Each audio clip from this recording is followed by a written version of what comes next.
के लोगों के दरमियान राब्ते का अब क्या जरिया होगा। तो इसका हम क्या मतलब लें कि आप इलेक्शन करा रहे हैं कि मजाक कर रहे हैं। इसलिए मैं फौरन मुतालबा करता हूं कि ये मोबाइल सर्विस भी बहाल की जाए और इंटरनेट की फैसिलिटी भी पूरे पाकिस्तान में बहाल रखी जाए और सिर्फ वाईफाई नहीं बल्कि तमाम मोबाइल डेटा के ऊपर अवेलेबल होना चाहिए। अभी मुख्तलिफ जगहों से ज़ाहिर खबरें मिलना शुरू हो रही हैं। कहीं रक्शे में लोग सामान लेकर आ रहे हैं हमला 9:30 बजे और 10 बजे, और कहीं कितनी जगह ऐसी हैं जहां पर पोलिंग प्रॉपर तरीके से शुरू नहीं हुई। खुद औरंगी टाउन का हल्का 246 जहां से मैं खुद भी इलेक्शन लड़ रहा हूं, वहां भी कई पोलिंग स्टेशन में इस वक्त तक अमला मुकम्मल नहीं है और सामान मुकम्मल नहीं है अगर अमला है तो आप बताएं कि इतनी नाअहली हो रहा है तमाशा। इसी तरह प्रिजाइडिंग अफसरों की जो तब्दीलियां हुई हैं, निजी कंपनियों के लोगों को प्रिजाइडिंग अफसर बनाया गया है, इसी तरह चौकीदारों और ड्राइवरों को प्रिजाइडिंग अफसर बनाया गया है। इस सब के नतीजे में इलेक्शन कमीशन क्या करना चाहता है। लिहाजा ये जो प्री पोल धांधली, फिर उसके बाद ड्यूरिंग पोल, ये सारे चीज़ें ये तो पूरे इलेक्शन को ही मशकूक कर देंगे। इसके बावजूद मैं पाकिस्तान के अवाम से और बिलखुसूस शहर कराची के और सिंध के अवाम से ये कहना चाहता हूँ कि वो बड़ी तादाद में वोट डालने के लिए आएँ। और शहर कराची में तो ऑप्शन तराजू के अलावा कोई है ही नहीं। जाहिर सी बात है कि अगर मुकाबला करना है इस सारी सूरत हाल का, तो जमात इस्लामी ही कर सकती है और अपने मैंडेट का दिफा भी कर सकती है। तो मैंडेट दे भी भरपूर तरीके से ताकि इनकी धांधली और धांधला नाकाम हो जाए और मैंडेट की हिफाजत भी करें। मैं अपने कारकुनों से कहता हूं कि मुनज़्ज़म रहें, हालात पर नजर रखें, लोगों को लेकर आएं, इस चैलेंज को भी कबूल कर लें जो कुछ इन्होंने किया है। इन्होंने बंद किया है, हमारा कारकुन इंशाअल्लाह एक एक घर से लोगों को लेकर आएगा, वोट डलवाएगा और वोट की हिफाजत भी करेगा।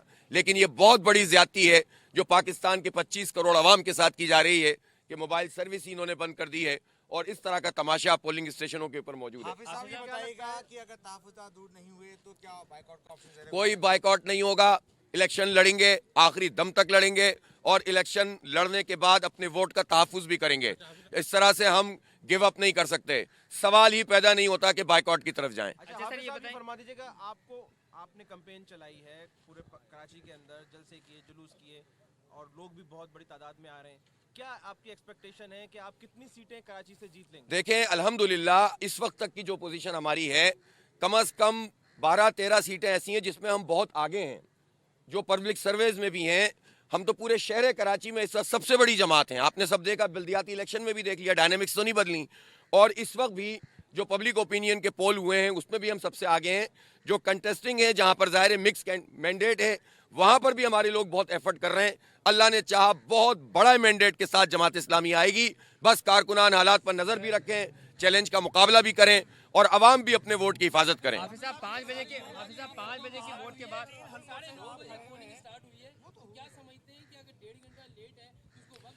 जहां जहां लेट हो रहा है वहां वहां पर बढ़ाया जाए, सीधी बात है।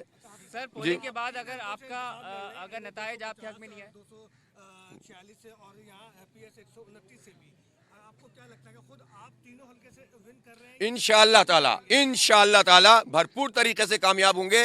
और मैं आपको बता रहा हूं कि जिन लोगों ने मैनेजमेंट करने की कोशिश की है, जबरदस्ती अपने लिए राय बनवाने की कोशिश की है, उनको वो फारिग हो चुके हैं। बिल्कुल उनको मुसल्लत करने की कोई कोशिश भी कामयाब नहीं होगी। अवाम खास तौर पर आप देखेंगे एमक्यूएम को तो बुरी तरह मुस्तरद कर रहे हैं, जीरो कर देंगे आज इनको। और जबरदस्ती कोई मुसल्लत करने की कोशिश करेगा तो मुजाहिमत की जाएगी। अवामी वोट से आना चाहिए जिसको आना चाहिए। नताइज जो भी आएंगे उसको आप अच्छा हाफिज साहब, ये बताइएगा,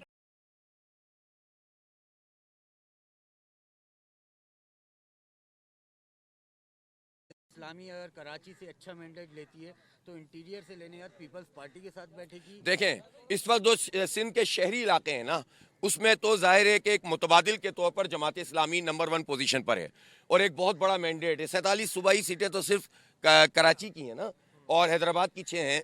और आप इसी तरह सक्कर चले जाएं, मीरपुर खास चले जाएं, और इवन वो इलाके जो पीपल्स पार्टी अपने आप को क्लेम करती है कि भाई सिंधी तो और बलोच तो वो उनके हाथ से निकल रहे हैं, उनको परेशानी लाक हुई हुई है। जब भी तो इस तरह के आपने पिछले दिनों घबराहटें देखी है ना, तो इंशाअल्लाह हम बेहतरीन पोजीशन में होंगे। जमात इस्लामी के बगैर ना विफाकी हुकूमत बनेगी ना सूबाई हुकूमत बनेगी, और अगर हमारे बगैर बनाएंगे, हमारी शराइत नहीं मानेंगे तो चलेगी भी नहीं। साफ बात है। नताइज आपके हक में नहीं आए तो इन नताइज को आप तस्लीम करेंगे? तो क्या जमात इस्लामी नताइज तस्लीम? देखें भाईजान, बात यह है कि धांधली को धांधली कहेंगे, धांधले को धांधला कहेंगे।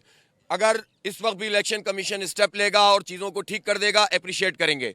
ये तो कोई बात नहीं हुई कि जिस तरह के चाहो इलेक्शन करा लो और नताइज कबूल कर लो।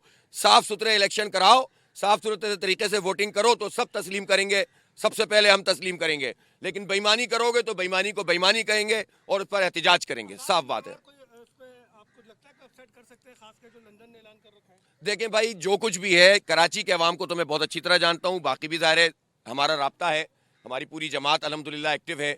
मैं अच्छी तरह जानता हूँ कि लोग यानी किसी पार्टी और लीडर की पसंदीदगी के बावजूद ऑप्शन कराची में जमात इस्लामी को ही समझते हैं और उनको मालूम है कि जिस तरह से लोग गिद्ध जो है वो खाने के लिए बैठे हुए हैं, तो जो निशान लेकर 32 नहीं आए बल्दिया में, तो आज़ाद के साथ क्या सलूक होगा। इसलिए मैं समझता हूं कि कराची वालों के पास वाहिद ऑप्शन जमात इस्लामी है। सबका मुकदमा लड़ेंगे इंशाअल्लाह, आज़ादों का भी मुकदमा लड़ेंगे, पार्टियों का मुकदमा भी लड़ेंगे। बहुत शुक्रिया।